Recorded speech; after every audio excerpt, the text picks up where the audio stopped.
This presentation is on the role of Lean Six Sigma for quality management within the University System of Georgia.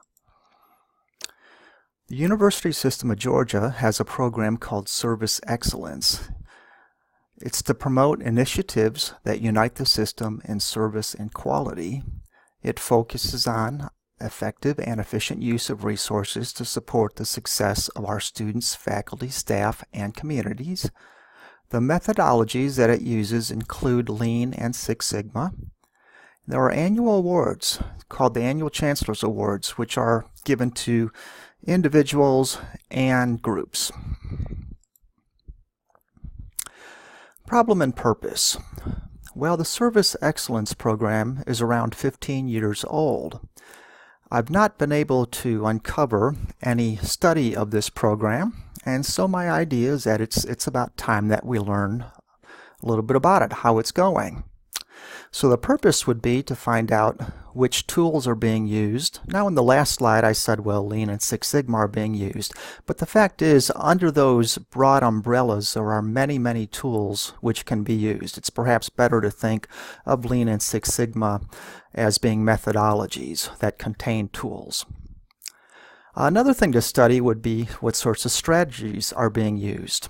For instance, in the quality field, it's normally good advice to assemble teams which have a wide variety of departments represented, faculty, staff, and so on. Which really leads us into customer focus. What is the customer focus of this program? Now we know that it's intended to serve a wide variety of customers, but what I'd like to do is look at the projects which are being conducted and see what's really happening on the ground. Now the whole customer notion is rather controversial in higher education.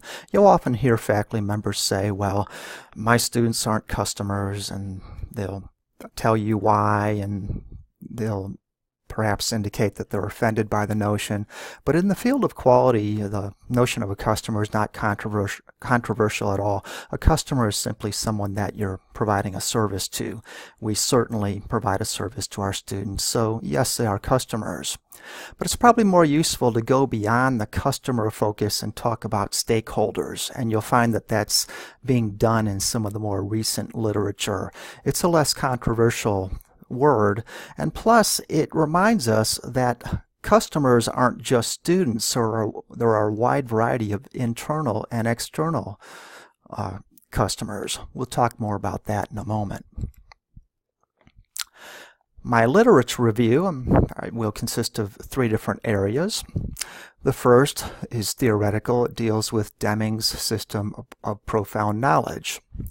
Now, W. Edwards Deming is largely considered the father of total quality management. And one of his works from 1993, he outlined what he called his system of profound knowledge, which consists of 4 parts. The first is systems thinking. That is, you'll never really understand or optimize a part if you're not looking at the whole. So, for example, you're never really going to optimize a program in academics, for instance, a degree in mathematics, if you're not also involving admissions and perhaps people that run the labs, advising, all kinds of things come together. That's what systems thinking says. The next part of the system of profound knowledge would deal with psychology, and it's simply a realization that we're talking about human systems, and you can't treat this sort of system as if it's a machine. People are different, they have different needs, and you have to expect that. Motivation certainly plays a large role in that. Another area of the system of profound knowledge is epistemology, or the theory of learning. Deming believed in learning systems, learning organizations, we might say, and he believed that all decisions had to be fact-based. Get the data first before you start deciding what to do. And the 4th area would be knowledge of variation. We understand that in human and in non-human systems that there's lots of variation, and that needs to be understood statistically. So Deming actually by training was a statistician. and his theory used statistical knowledge to the max. The next theoretical area comes back to the customer stakeholder focus we were talking about a few minutes ago. McGuad argues that a customer focus is important in higher education, and he takes on some of those who argue against it. But he also claims that the old-fashioned idea of the customer, encompassed by the phrase, well, the customer is always right, really doesn't capture modern marketing theory. Nowadays, customers have a large role to play in ultimately their satisfaction of a product, and McGuad applies that to higher education. You know, the idea that students have to apply themselves to get the most out of the ultimate product that they want. And Hickman and Acter looked at stakeholder theory and again examined all the different stakeholders for higher education, which would go everywhere from, say students, faculty, staff, administrators, future employers of the students, parents, and even society at large. And they argue that ultimately we don't want to be too narrow when we're considering the stakeholders in higher education. Finally, there are a wide variety of applications of Six Sigma and Lean and other quality improvement techniques in the literature. I'm just going to mention two.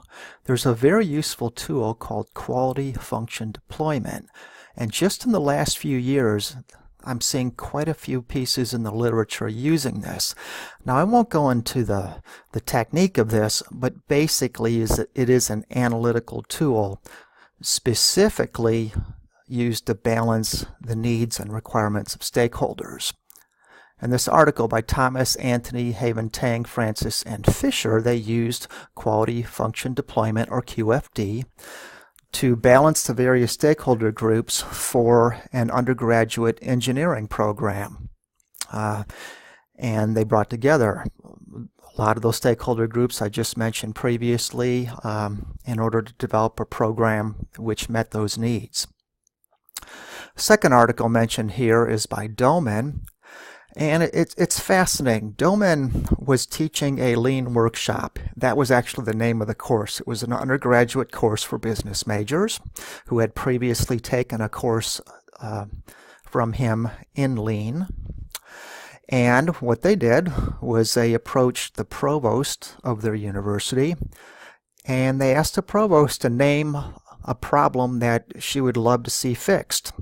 And the problem she identified was the grade change process. Now often things like this tend to start out very simple, and over the years, without really anyone keeping track of things, these procedures can get more and more lengthy, more and more convoluted. For instance, this team found that to change a graduate level grade in a course took about 30 steps. And so they managed to pare it down to 5 steps, and received the approval of the provost, and ended up being adopted by the university. I love this article because we might think of quality improvement, Six Sigma, or Lean as being areas that have to be employed by, perhaps faculty or staff or consultants. But here a very useful thing was done with students. And the excellent thing about that is, of course, students were affected by this. They were, in fact, stakeholders in this process, so it was very, very appropriate to involve them. Now, my research would be mixed methods, and I envision 3 stages. Stage 1 would just examine the data from the Service Excellence website. Each of the institutions in the USG has posted projects that they've done in the last few years, and I'd simply like to go through them and start assembling a list of methods that were being used. You know, things like which stakeholders were being addressed by the project, what techniques in Six Sigma or Lean were useful. The primary value in stage 1 is it would help me devise a survey instrument for stage 2, where I would like to use as my population the Service Excellence Ambassadors within the system. The president of each institution chooses one Service Excellence Ambassador to head up this program. So I'd like to give all the members a survey, and again, I would ask them about things that I discovered in stage 1, what techniques they used, and I'd use a Likert scale so they could evaluate the usefulness of the techniques in this survey. This would lead to stage 3, same population but most likely a random subset, where I'd like to interview people. There's certain data that I think would be obtained best by a semi-structured interview. For instance, questions like, what sort of leadership support did you find on campus for conducting these projects? More open-ended questions like that. So my hope is through these 3 stages we'd essentially would get triangulation, but also maybe a narrowing of focus based on the results of each of the stages. What might be found? Well, part of it I think is obvious. We should get a good idea what tools and strategies are popular within the system and what the customer focus is currently within the system. Now, some weaknesses of the study. Well, I think it would be difficult to identify which projects were truly successful. It simply would be hard to compare. For instance, at one school, perhaps they'd knock 5 steps off of a financial aid procedure. At another one, maybe they'd get students in to be seen to be advised, say, a week earlier than normal. It'd be pretty hard to compare those things. So that would be one weakness. The other weakness is, yes, we'd find out a lot about tool strategies or customer focus, but we really would just be finding what was popular, not necessarily what was effective. But I would argue that these weaknesses aren't as weak as they might sound. After all, if ultimately you would like to see something improve, and let's face it, educational research is supposed to be useful, well, before you can improve something, you need to know what's actually happening. Anyone can go to the Service Excellence website and read about what's supposed to be happening. Let's do this research and see what really is happening, and perhaps then people could benefit from this research by reinforcing things that they really like about it, and perhaps try to nudge people along a bit in areas of potential weakness. These are the references which I referred to in this presentation. Thank you for listening.